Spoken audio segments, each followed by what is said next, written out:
ವೀಕ್ಷಕರೇ, K J news India ವಾಹಿನಿಯಲ್ಲಿ ತಮಗೆ ಸ್ವಾಗತ ಸುಸ್ವಾಗತ. ಈ ಎಲ್ಲ ಕಾರ್ಯಕ್ರಮಗಳನ್ನು ಕೆಜೆ ನ್ಯೂಸ್ ಇಂಡಿಯಾ ವಾಹಿನಿಯಲ್ಲಿ ತಾವು ಸವಿಸ್ತಾರವಾಗಿ ನೋಡಬಹುದು.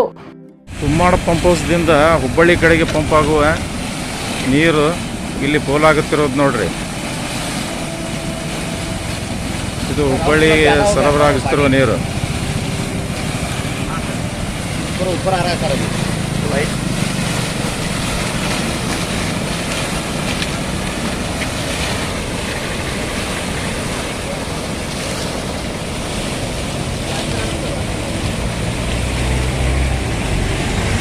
ಇದು ತಾರೆಹಾಳದ ವಾಜಪೇಯಿ ನಗರ ಹತ್ತಿರ ಈ ರೀತಿ ಪೈಪ್ ಒಡೆದು ಹರಿದು ಹೋಗ್ತಾ ಇದೆ.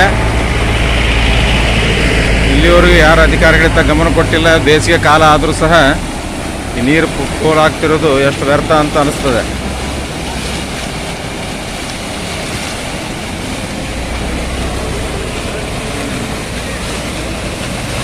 ಚಾನೆಲ್ ಅನ್ನು ಸಬ್ಸ್ಕ್ರೈಬ್ ಮಾಡಿ ಮತ್ತು ಪಕ್ಕದಲ್ಲಿರುವ ಬೆಲ್